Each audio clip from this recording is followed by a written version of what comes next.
good morning. Welcome to Pizza Expo 2018.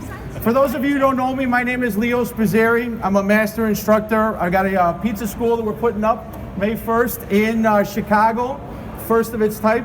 We've got some great things happening. As you can see, we're here on the show floor with Forno Bravo. We're here on Facebook Live, everybody, so make some noise out in the show.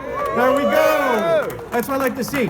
So today, what I'm going to be doing is, I'm going to be giving you some of the experiences that I've had going throughout Italy. I've completed the master training. I've been going back and forth to Italy, taking classes and schooling and all this great stuff for about 10 years.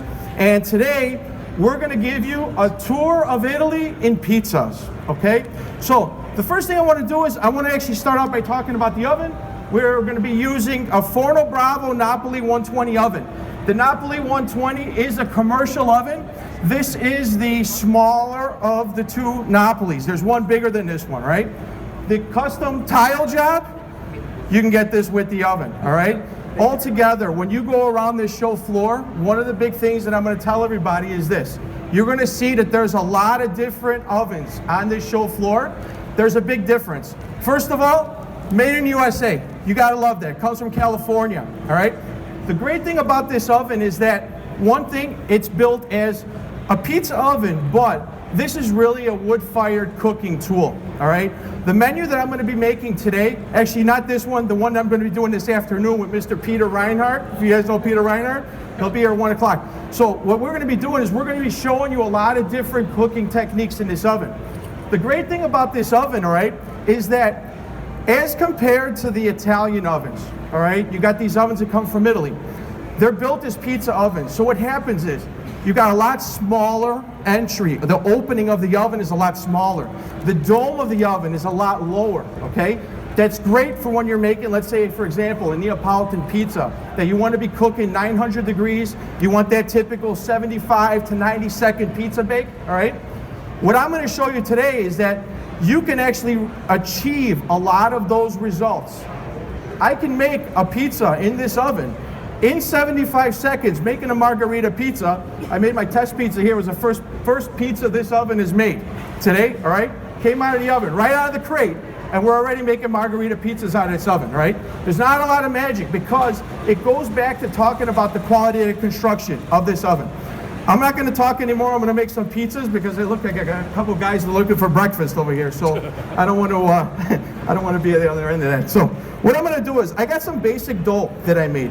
This is a beautiful pizza dough that I made. Very simple. In baker's terminology, I'm gonna refer to baker's terms. If anybody has any questions while I'm talking about that stuff, stop me. When we get to a certain level, we talk about masters and all this other stuff. We have a language of our own, all right? With the school, and part of what I've done going back the past couple years is I've really gone back to talking about education. Talking about, look, not everybody is a master pizza guy. We want to buy an oven, we want to make some nice pizzas in our restaurants. We want to have a mobile catering unit. Now that we got a beautiful brand new wood-fired trailer, first year that we're going to have these trailers out in the market, all right? So what we're going to be doing is, I'm going to be making a dough. This dough is right at about 60% hydration. Hydration meaning the amount of water in the dough is compared to the flour weight. All right, so that's a big technical term. You hear hydration all the time. As guys become more trained, it's a fancy buzzword. Hey, what's the hydration in your dough? Hey, you know, this guy's got to be a pro. He's talking about hydration, right? So we're going to take a dough, about 60% hydration. This is Italian 00 flour from a company called the Cinque Stagioni. I've been using Cinque Stagioni flour for a little over 10 years. They're in a booth right down the other end of the hall, okay? What I'm going to do is this first pizza, most of my training came from Venice, Italy. It was very hard. I had to live in Venice. It was back and forth for 2 years. You know, somebody had to do it. All right, I'm going to tell you, I had to do it. So what I did was, the pizza in Veneto is a lot different than the rest of the country. In the fact that, first of all, it's a little bit wider pizza. The edge, the cornicione, the rim that we create is a little bit lower. Okay, so this isn't going to be that classic style that you would technically see if you go to see a Neapolitan pizza where you got the real high edge, and you know, you go on Facebook and Instagram and the pizza guys are showing you the side and all the bubbles. This isn't really that. Okay, this pizza to me is more reminiscent of what you would see in let's say in New York.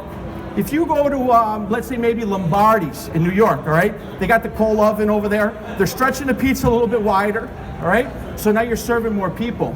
The Veneto pizza, to me, I do a lot of consulting work, and a lot of people say, look, you know what, I don't want to serve a 10-inch pizza. What happens when I got a family of 5 or 6 people show up? What do I do with them? This is a real good style to work with, right?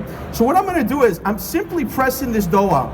And you're going to see when I press the dough, okay, I'm trying really not to disturb much. My dough ball, if you look at this right now, you could actually see the bubbles inside of it. You spend a lot of time when you make your dough developing those doughs. And you want to make sure that all that extra development work that you did isn't destroyed, all right? So what I'm going to do is I'm going to very gently press this out. Now what you're going to see is I'm kind of going almost all the way to the edge where I'm making like these dimples around. And this is something that's a little bit different, and I'm going to show you in some of the other styles that we're going to do. What we're going to show you the difference in creating a cornicione. All right. So now I'm going to very gently press this out. This dough has been out from the refrigeration for probably about 2 hours now. All right. Typically inside any restaurant, you pull dough out of refrigeration. You want to keep that dough at least 90 minutes. Okay. This gives the dough a chance to start warming up. The yeast now, as it's going to sleep, you know, it's 30 degrees, 36 degrees inside your walk-in cooler, all right? This gives it a chance to start waking up. Dough really should be at about 55 degrees. 55 to 60 degrees before you start working. You should get the chill out of it and get a head start. The other thing also is that you can see with just barely touching this, how large I've stretched this already, all right? Very nice, very beautiful. Another thing I want you to notice is that I'm not using a ton of flour. Okay? Why don't we use a ton of flour? The reason being is, if I take flour and I throw it into this wood oven, you see all the smoke that we created? We created now a black burnt spot. If that was the bottom of your pizza, that's what you're serving to your customers. Okay? So this is another very important point. Everybody talks about, oh, I've got a wood-fired oven, I cranked it up to 900,000 degrees, but my pizzas are all burnt. Well, let's go back to the process. Maybe it's not really the oven. Maybe it's more the operator, you know? Like, so let's figure it out. So I got this pizza base. I'm gonna start working this pizza dough in a style, again, that's very typical to a hand toss in New York, all right? And we're gonna begin to elongate this, make it nice and round. See what I'm doing here? And you can see that if you, and you guys can please, you can come around, you can come and see what I'm doing here. This pizza base is a lot longer, a lot bigger than what you would see for a typical, let's say, Neapolitan pizza, all right? The edge isn't as pronounced as that pizza. So the first thing that I'm gonna do, classic Northern Italian pizza. Let me get a bowl over here. I've got, from Galbani, some mascarpone. They got two kinds of mascarpone. This is the Italian one. This is really awesome. So I've got some of this mascarpone. I need a spoon, please. I'm gonna take some of this mascarpone and I'm gonna put it inside of a bowl, okay? Then, and this mascarpone is very cold too. No ball? All right, don't watch me. What I have here, okay, this is another product by Grecci. This is available in the United States, all right? This is prepared butternut squash. Butternut squash is called zucca in Italy, from Mantova, all right? So another Northern Italian product, all right? Again, distribution throughout the United States, very readily available. As legit to come, you know, from Italy to come to the United States as you can get without going through all the brain damage of trying to make stuff yourself, all right? So I got this. I'm taking a little bit of that crema, this mascarpone, all right? And what I'm gonna start to do is I'm gonna blend this together. The reason why I'm blending this together now, okay, this is great on its own, but all of a sudden you add that mascarpone in there and now you're creating this another texture. It's very smooth and silky, it's sexy, all right? So what I'm gonna do is I'm gonna take some of this zucca. I'm gonna kind of blend this in. You gotta remember that when the mascarpone goes inside of the oven, it's gonna start to melt. This is like really good Italian cream cheese, if you will. Just don't tell them I said that, all right? The process here that we're gonna do is we're gonna take some of this mascarpone. Everything is really cold. My prep table, I walked in this morning, it was at 34 degrees. So I'm behind the 8-ball a little bit, guys, so deal with me. We're cooking live. So you can see now the difference in the color. You know, it's starting to get a little bit more pale. We got a little bit of chunks, you know, of the mascarpone. It's really not a problem. We're gonna put this and it's gonna melt out. I'm gonna put a little bit of this on top of this base, all right? And I'm just gonna start spreading this around. Again, you can also do this with ricotta if you want. You want to add a little bit of ricotta and mascarpone. You want to take out the mascarpone completely and just do the crema di zucca. That's fine as well. So we're going to put a little bit of this on there. Does anybody have any questions? No? All right. So we're taking this. We're going to put this on here. Now, the next thing I'm going to do is I'm going to take a little bit of pancetta. Everybody know what pancetta is? Pancetta is a pork belly. It's rolled up.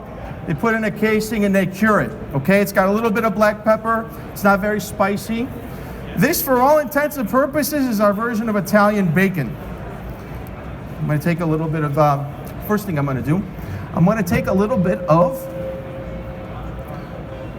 wrong one. Alex, we need to roll this a little bit.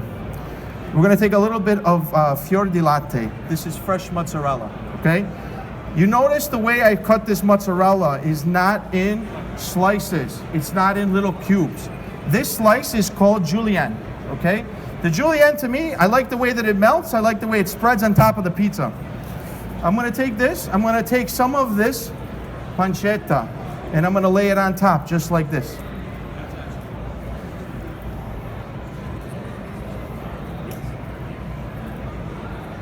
Do a couple. What's going to happen here now is you got some of this porkiness that's going to render off inside of the oven, and you're going to start mixing it with the cheese, and you've got the fresh mozzarella. You've got that kind of sweet, creamy zucchini, the squash inside there, right? I'm going to take just a little bit of Parmesan on top like this. I'm going to take a little bit of black pepper, just like this, and we're going to go into the oven. Now, I want you to remember another thing. This wood-fired oven, even though we're not running wood, I'm going to continue to call it a wood-fired oven. This oven is running with a gas assist. What's a gas assist? Gas assist, if you imagine in your house, you have the thermostat that runs your heat and air conditioning, all right? What happens with the gas assist is this. In your restaurants, at 2 o'clock in the afternoon, when your lunch crowd is all gone, your pizza guy walks away from the station to go in the back and start washing some dishes, right? You got wood inside over here. What happens? All of a sudden, nobody's putting any more wood in there. So the temperature of the oven starts creeping its way down, all right? All of a sudden, at 2:30, you got a table of 6 people walk in, they all want pizzas. What's the first thing the pizzaiolo does? Throws as much wood as we gotta need a fire. We gotta get this thing hot. It's a blazing inferno in there, and what happened? Now we're creating a pizza that's going to probably be charred. It'll probably be burned on the bottom, and it's different than the rest of the pizzas that you've made, right? The gas assist is really nice because as that pizzaiolo walks away, the temperature of the oven is going to start creeping its way down, all right? I've got a set point on my oven. That's the green number of 600 degrees. Now, 600 is the ambient temperature, the temperature inside the chamber. Once the oven sees that it goes down below 600 degrees, the controller is going to kick on, and it's going to automatically fire. There's 2 flamethrowers back there, all right? They got a single and a double. It'll bring the heat back up to 600 degrees. Once it hits 600 degrees, it'll shut itself off. At 600 degrees, it'll continue to do its thing. We're almost done here, folks. It'll shut down. Now, even if your pizzaiolo comes back an hour later, and now all the coals have completely died down and there's no more wood, your oven will continue to retain that heat at 600 degrees all by itself. We're running an entire show with just the gas assist. So I know we're calling this a gas assist, an assist, but really this is actually the complete package. It's doing it all for you. Kind of taking away some of the, let's all face it, we have a problem in the United States. We have a problem that it's very hard to find skilled labor nowadays, right? So training our guys is very important, all right? So now you got a guy who's been on the line for 2 weeks and he's still training. He's on the line by himself, and now he doesn't know any better not to keep putting wood inside of his oven, right? let this actually help them out. This is, as an owner, the guy who's buying this oven, this is going to give you that little bit of extra security, if you will, to say we're going to make a pizza that's going to be the same every single time. I want to show you this pizza, folks. This is coming out phenomenally. I'm going to show you how I finish this.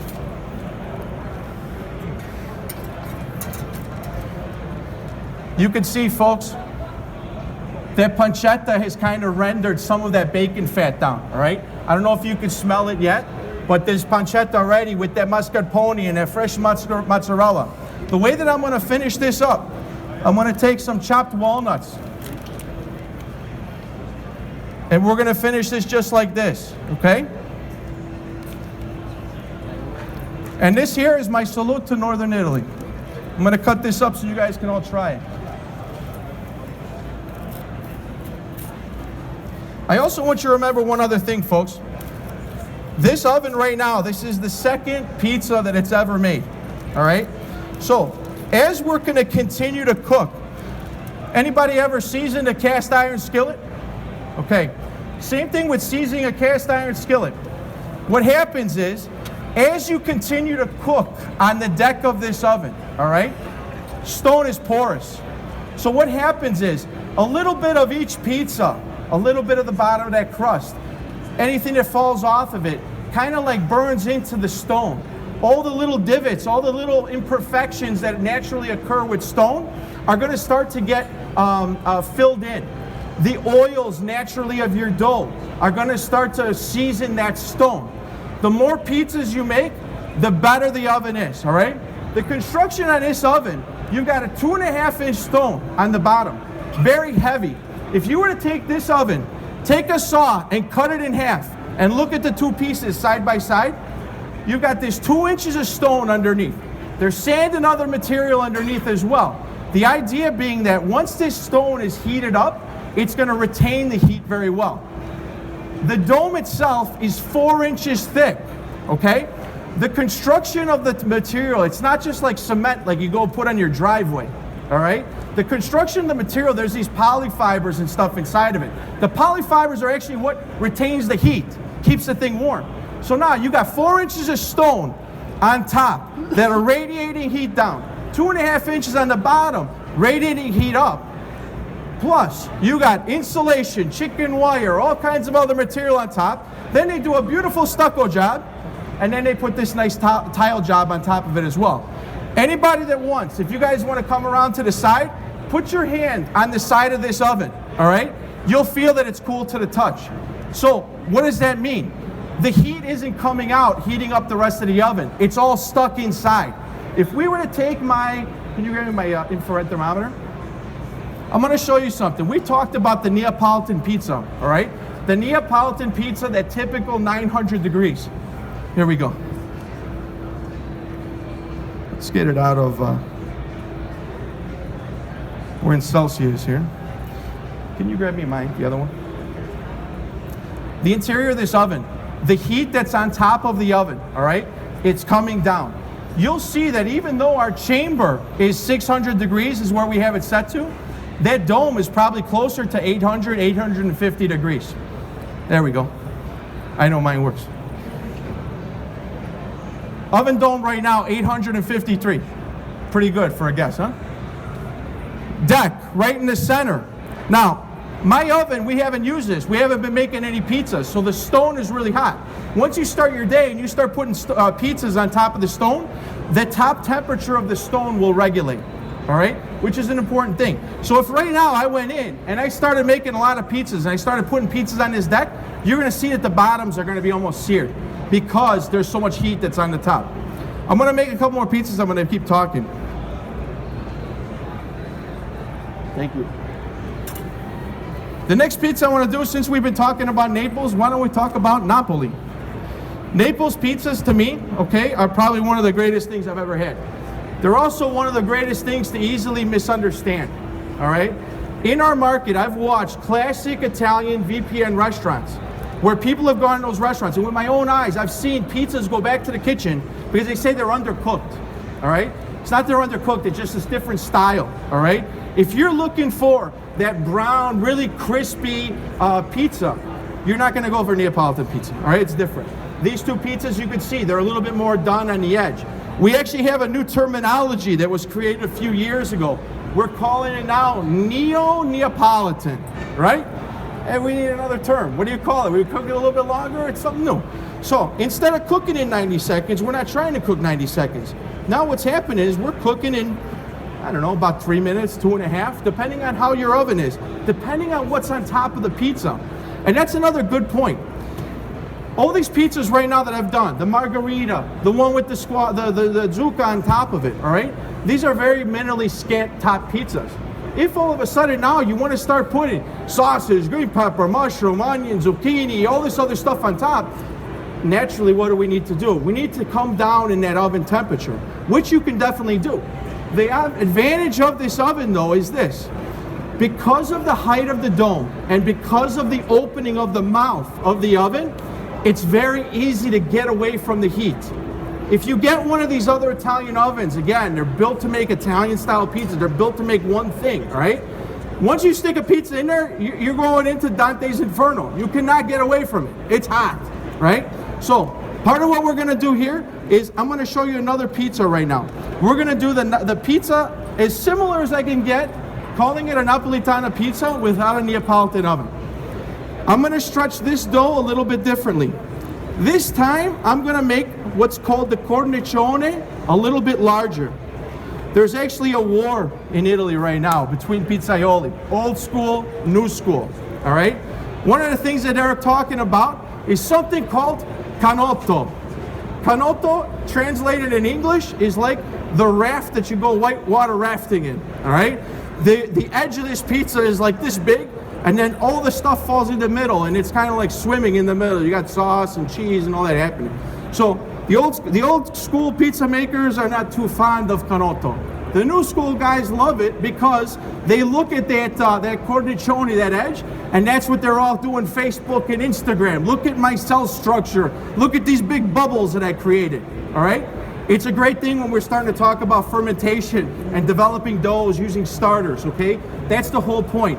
In Neapolitan pizza, there was no technology. You're going back to an art that dates back 300 years. So it's about respecting that craft, okay?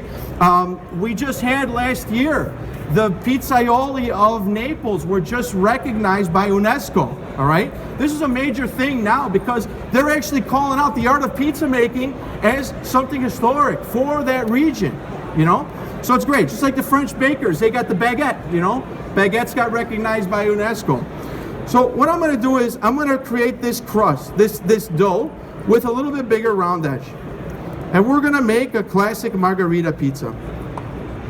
In Naples, you saw that first thing I was doing, I was slapping the dough this way. They have a different slap. They call it a scaffo. Scaffo is a slap, all right? The reason being is because it's like this. They're slapping the dough on the table, okay, when they do this.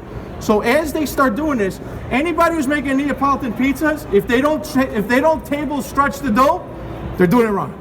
I'm going to tell you right now, on Facebook, I'm telling you right now, they're doing it wrong. And again, you saw that it didn't take very much to stretch this dough. This one is much smaller than the last one. The reason being, in the Neapolitan style, I'd have like my apprentice Ryan holding the peel for me in back, all right? He's holding the peel, and then I would stretch the pizza the rest of the way on top of the pizza, on top of the board, okay? So, we're gonna make classic margarita pizza here. This sauce that I'm using, okay, this is a sauce by the brand Greci that we talked about. Greci tomatoes are from Parma. What's the difference, okay? You got Campania that you talk about with tomatoes. Campania is the region where all the San Marzano tomatoes come from, right? They're great. They're affected a certain way. Those tomatoes have a certain flavor because southern Italy is a lot hotter, all right? You've got the hot sun. You've got the volcanic soil from Mount Vesuvius, right? So what happens when that tomato is made and it grows, it's got a different flavor profile. It's got a little higher acidity. These tomatoes are from Parma, more north, okay? More north, they're not affected as much by the sun because it's a little bit cooler terrain. all right? A lot more wood, the trees, you got air coming through the floors, that kind of stuff. So all these things affect the tomato. When you try these tomatoes, I'll get some spoons and you guys can actually try the sauce itself. All I put in my pizza sauce is sea salt, nothing else. If you start with a really good tomato, you don't need to doctor up the sauce. Doing it like this, you'll see that the tomato, it's got a sweetness. And once you finish it, it goes through your palate, stop. You don't get that acidity. A lot of guys talk about using sugar inside their dough. You don't need that, inside of their sauce. You don't need that when you have a good base to start with, a quality product to start with, all right? So, next thing we're gonna do, we're gonna take some of this fior di latte. I'm gonna put some of this down. We're gonna take a little bit of Parmigiano Reggiano, which, since talking about the tomatoes are from Parma, why not have some cheese from Parma too, right? And then on top of this, we'll get a little bit of basil.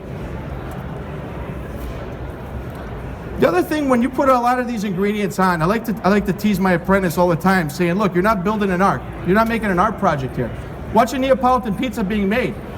Put it on, get it on there, get it into the oven, it'll go where it needs to go. Every pizza does not have to look the same. They're not supposed to look the same by design, all right? This is, all intents and purposes, one of the original street foods. And the next pizza I'm gonna do with this, where's Ryan? You already took off on me, see? All right. There you go. Just so you know, his job right now, what he's doing in Naples, is called morto. It means the dead guy holding the peel, right? Sorry, Ryan. I've been calling him that for a week and he still doesn't know what it means. You'll see what I did. I brought the pizza to the peel, right? At this point now, we're gonna complete stretching this. We're gonna go from the outside and we're gonna make this the size of the peel. Why are we doing this? Again, we're not disturbing the structure inside of the dough. You see this? We're gonna go into the oven. Now, let's talk about another thing. How many people have restaurants here? Pizzerias, right? You guys make calzones in your restaurant?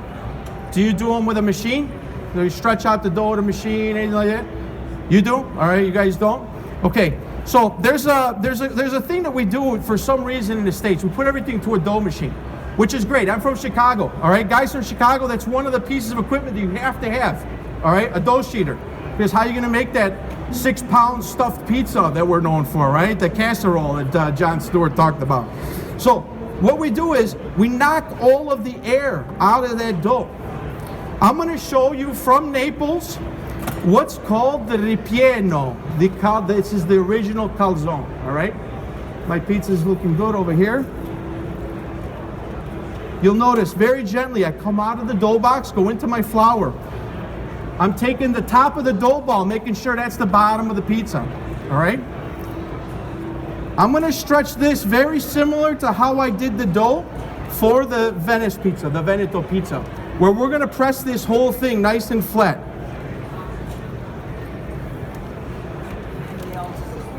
So I'm using 300 gram dough balls, all right? Now, you can go all the way down to, in dough balls for wood-fired cooking, anywhere from, let's say, maybe 250 to 320, depending on how big you like the dough or how big you like the cornicione.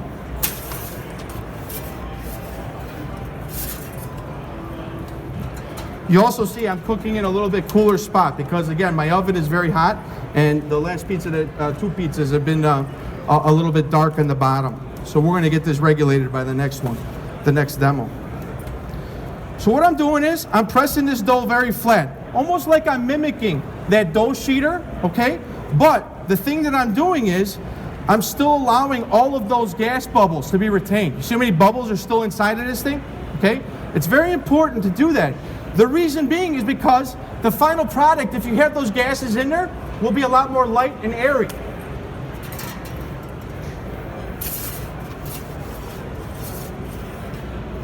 Last thing I'm gonna show you. One of the things when you put a pizza in the oven, you see guys taking the pizza and raising it towards the dome of the oven. This is a finishing step, all right? They call it doming the pizza. I'm physically gonna let the peel here rest on the edge of the oven, and I'm gonna take this and I'm gonna go up towards the middle. 3 seconds is all you need. take this out, and you'll be able to see the top of this pizza is bubbling right now. The mozzarella is still white, fior di latte, all right? The basil is not burnt. You can see the olive oil, right? So this is one of the great things about saying, I know we're using a domestic oven made in California, but we can still get the same results as you're seeing with these other ovens. Tim, can I talk about the price of this oven? Where's Tim go? We can talk about it? So, I like to use this term. Last year I started talking about something I said by accident. I said, you know what?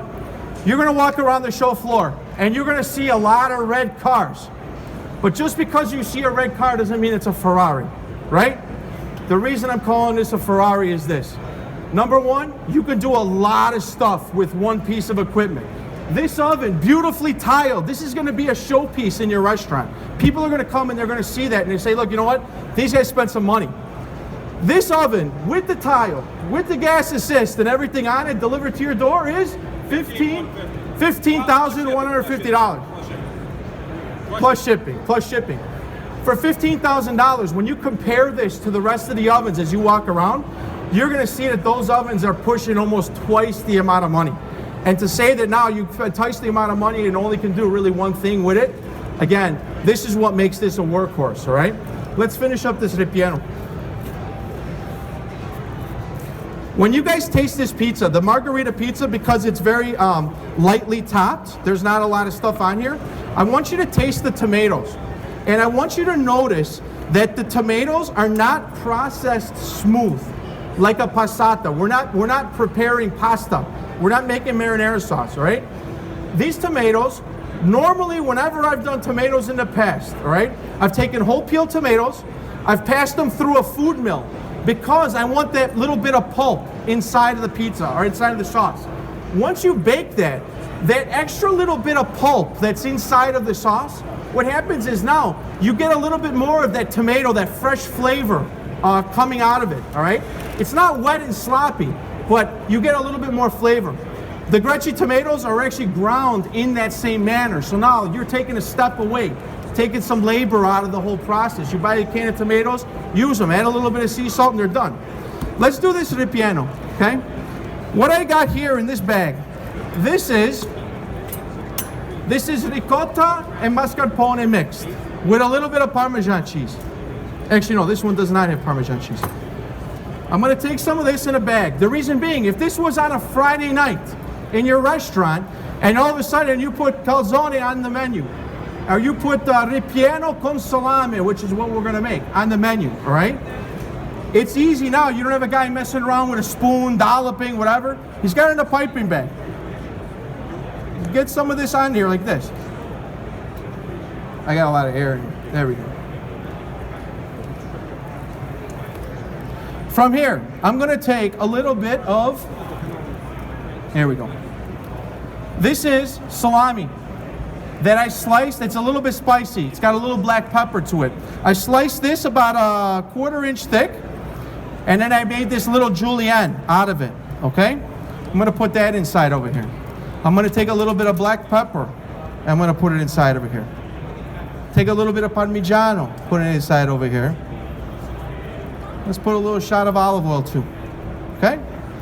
Now, this is typically what you would see as a calzone in Naples, all right? We're gonna take this and we're gonna dock this all the way around. Docking with your fingers, not a roller to take all the bubbles out. It's not what we're looking for. If I turn this around towards you, you'll see that I left this little pocket here open. Why did I do that? The reason being is I want to be able to press some of this air out of this, okay? The reason we're going to press the air out is because it'll naturally puff up when it goes into the oven, but we don't want it to puff up like a bomb that all of a sudden it's going to open up and all the stuff inside is going to fall inside the oven. We don't want that. Typically what we're going to see, if you go to Naples, you go to a VPN pizzeria, they're going to just have a guy at the bench and he's going to close in this manner, all right? You're going to go all the way around and this is going to seal this opening. We don't trim off the edge. You're in your own pizzeria. You want to trim off the edge, do it. It's your place, you know? Make it your own. Typically, you would not trim the edge off here. Now, we're going to finish this like this. we're gonna take a little bit of pizza sauce, just like this, and we're gonna place this right on top. Just like this, all right? What this is gonna do, first of all, now you got a little bit of flavor on top. This little bit of sauce is gonna add some humidity to the top of that dough, which will allow it to open up freely. It'll make all these cool little veiny looking things all through it. That sauce is gonna get a little pasty, a little bit of flavor. If you want, you could take a little bit of oregano, just put it like this. You could even put a little bit of basil if you like that as well. Right. Let me show you how we finish this. I'm gonna take the ends just like this, and we're gonna pull this towards the peel. You see how much I'm stretching this? Okay? Calzone is a big item, okay? Everybody, this is a great thing. I don't know how many people make calzone in their pizzeria, or how many people make them in this style, but you now invested in a piece of equipment to make not only Italian food, you can make anything. I'm going to be doing a south of the border demonstration tomorrow. We're going to make all kinds of Latino food in this tomorrow. But we're going to take this. We're going to put this inside of the oven, and now you're creating something that's going to be very reminiscent of these actual pizzas that are made in Italy. I put the calzone right in the mouth of the oven. Why did I do that? The reason I did that is because, first of all the air from inside the restaurant or wherever you're at, you got a little bit of flow of air coming into the oven, all right? This is the coolest part of the oven. The calzone needs a little bit more time to cook because there's stuff inside that needs to come and start baking. All those flavors, the salami, the pepper, the ricotta, they're gonna start to meld together. The presentation on this pizza though, on this calzone, is really what makes it. You wanna talk about being able to Instagram in your restaurant? Take this, we're gonna show you right now when I cut this open. You cut that thing in half in front of your customers, and now you've got all that ricotta pouring out and that steam and the smell of the salami. It's the greatest thing in the world, folks. So I'm gonna start moving this around. If you can see inside of the oven, if you guys come around this way, you can already see how bubbly this has gotten. And this now is coming to a point where the top of the pizza, the top of the calzone is start to open up, right?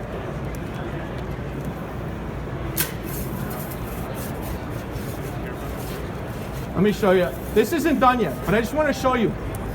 This is in what? A minute and a half maybe?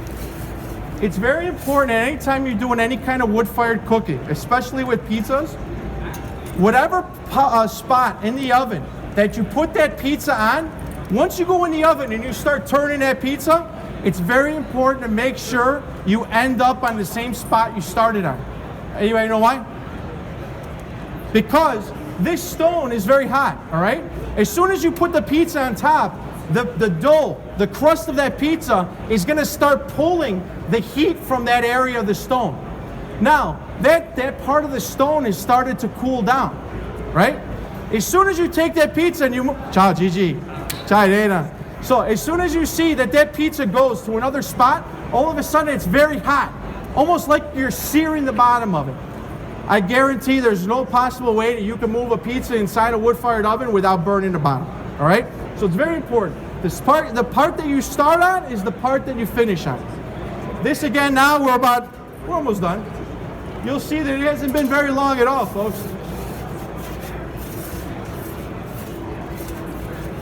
What I'm gonna do now, I'm gonna take this calzone and I'm gonna dome this, okay? What I'm doing again, I'm going right up towards the dome, counting 1, 2, 3. Let me turn this so you guys can see it. Look at this, folks. You see that? Very nice, bubbly, airy, light. And all we did was use a 300-gram dough ball, and we stretched the heck out of it, right?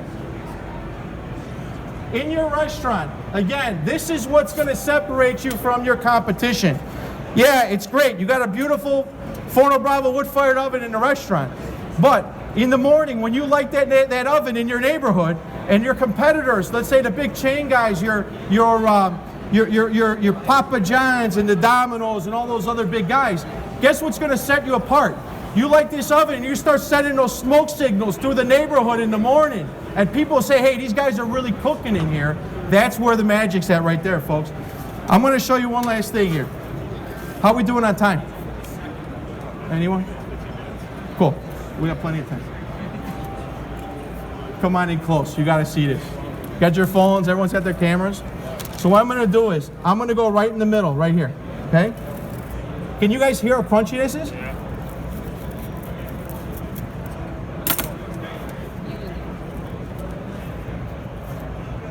It's already starting to ooze out. It's coming. It's coming. I didn't put a lot. We stretched it. All the cheese is actually in the sides here. Let me show you how we're going to cut this.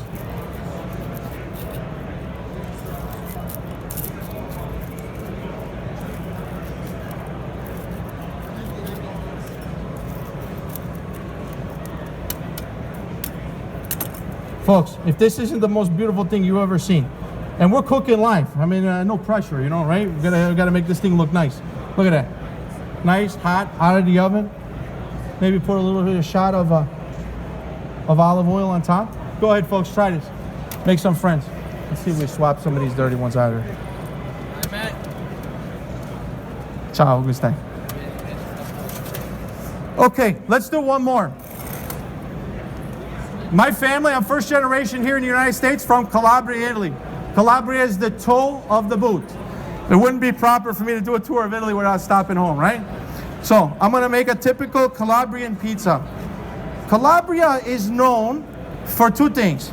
We're known for spicy food, and we're known for beautiful women, and maybe the beaches too, all right? So what we're gonna do is, I'm gonna stretch this dough, very similar to how I did almost that Neapolitan dough here.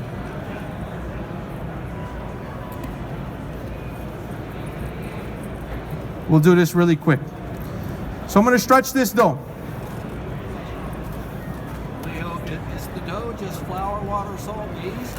So no, that's a great question. So inside here, I've got 00 Italian flour, okay? I've got from La Cinque Stagioni. I've got sea salt. I've got water. I've got instant dry yeast from Lesaf Red Star yeast, which is right down the hall right there on the other side, all right? I've got a little bit of olive oil, which we're using Corto olive oil from California. All right, good olive oil. So what we're gonna do here, it's very simple. Again, very simple mixing process, total mix time. And I try not to use a planetary mixer when I do any of my doughs. A planetary mixer is pretty rough on your dough, especially in this style. I've got a spiral mixer that I use, okay? So again, mix for probably about 12 minutes, crank it up on the second speed for about 2 minutes to kind of whip some air into it, get a little bit lighter product. There's really, again, no magic. We made this dough yesterday. It's been sitting for almost not even 24 hours yet. You can already see I got really good activity out of it. This one, again, I'm gonna slap by hand.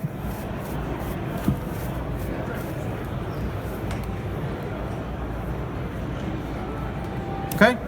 Again, we're gonna start with our Greci tomato sauce. This sauce is called Popla Chef. No magic yet, right? When you try this pizza though, this is the best one. I love this one. I'm also gonna take the sauce, and one of the things you're gonna notice, I'm going a little bit higher around the edge on the sauce of this pizza. What's gonna happen is, as the pizza goes into the oven, that cornicione is gonna start to open up. Just like you saw when we made the ripieno, that calzone. All of a sudden, it kept growing. It kept moving from the top. That little bit of extra humidity allowed it to keep moving. So what's gonna happen? The edge is gonna be a little softer when you touch it. It'll be real crispy on the outside and then very light and airy in the middle, all right? That's another trick. They don't tell you that one in school, all right? This over here is a little bit of grated smoked mozzarella. I'm gonna give this a base. Then, I've got a little bit of spicy soppressata.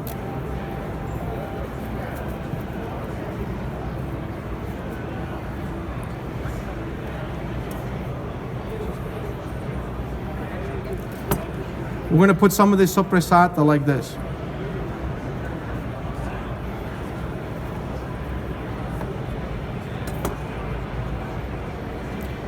What did you notice? I'm gonna use fresh mozzarella on this, but I'm putting it at now. I'm putting the salami right now, and then what I want is, I don't want this to get really crispy and charred up. I wanted to give some of that flavor. I wanted to actually take some of the fattiness, that porkiness of that soppressata, and I wanted to come out and mix with that cheese, all right, that smoked mozzarella. We're gonna come through, and now we're gonna take some of this. This fresh mozzarella, this fior di latte from Galbani, this is gonna be one of those things that you're gonna see, it's gonna release a little bit of liquid, but not really too much, because I've julienned it ahead of time. All that extra water that comes out of fresh mozzarella has been already taken out. So now all you have is the creamy cheese, all right? We're gonna do this. And then the last thing I'm gonna do is I'm gonna take a pinch of crushed red pepper flakes. We're gonna go into the oven right now. 2 fingers. This is all the flour that you need to dust your peel. That's all. I've seen guys handfuls, throw it on the table, stretch the dough in the flour. You guys haven't seen me use a lot of flour, right? Very minimal. This will probably be enough for at least the 3 days that we're gonna do here. Again, you see, we're not slipping and we're not sticking anywhere, all right? Give this a quick stretch, and we're gonna go in the oven.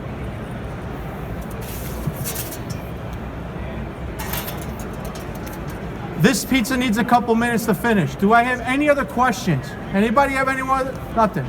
Nothing to say, nothing, nice day outside, nothing. When you julienne the mozzarella, how long do you let it sit? So what I do is, I do a whole tub at a time, all right? I take the mozzarella and I take all the water out of the container. Then I do my prep work. Well, actually, let's do one right now. So here's a fresh fior di latte Galbani mozzarella ball, all right? I take this like this. I'm gonna make these 1/4-inch slices, just like this. Very simple. I've seen guys even get a little lazy, and they've done this with the egg slicer for the hard-boiled eggs, right? Like, come on, use a knife. From this point now, I got these strips, okay? I go the opposite way, 1/4-inch. No magic yet, right? Anybody could do this. Now, I've got all these little strips, just like this, all right? You can already see there's not a lot of water inside of this mozzarella on top of this table, right? You put all the mozzarella back into the original tub that it was in. You label the tub, date, first in, first out. When it comes time, you're getting ready to use it, empty out any residual water that's come out of that thing, and then put it on your line, and you're ready to go. Very simple.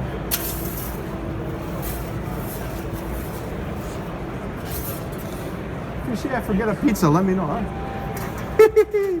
All right. So, this mozzarella just goes right in here. It'll do its thing. Nothing special. It's very easy. Again, the advantage is they already give it a tub. Why you gotta dirty all your containers, right? Third pans and all that, then put it on the line. You got it right in there, put it on the line, put the container somewhere else, throw it in the garbage, do what you gotta do with it. Very simple. Almost done, folks. If you try one pizza from me today, try this pizza. This is the best one. This is probably my favorite one. Not because it's from Calabria, but it's really my favorite one.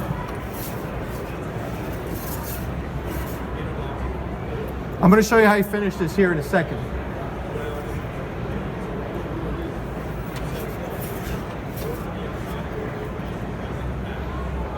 Can you see the difference by putting the sauce all the way up the edge? How the difference in that cornicione looks? And can you smell that pizza right now? You got the smokiness of that mozzarella. It's good, right? Smell it. Nice, right? Let's go over here. I'm going to show you how you finish this.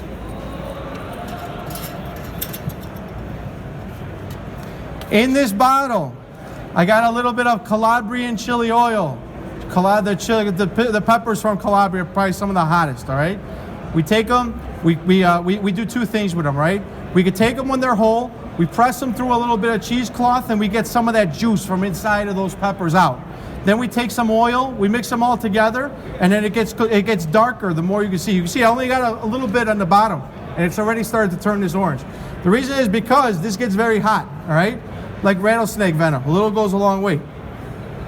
We make some little dots. So this way, when your customer gets this, they're going to sit down. They're going to see there's crushed red pepper on there. But they're not expecting the oil. So all of a sudden they take a bite and they boom, they got a little bomb. What did just happen, you know? It's good. I want you guys to try this pizza.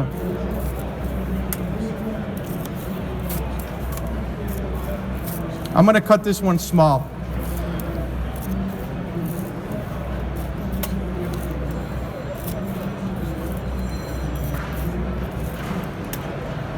There we go, folks.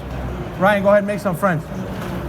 Ladies and gentlemen, on behalf of Forno Bravo Ovens, my name's Leo Spizzirri. I really thank everybody for coming out and watching me today. Hope to see you at our next show with Peter Reinhardt at 1 p.m. Thank you again, guys.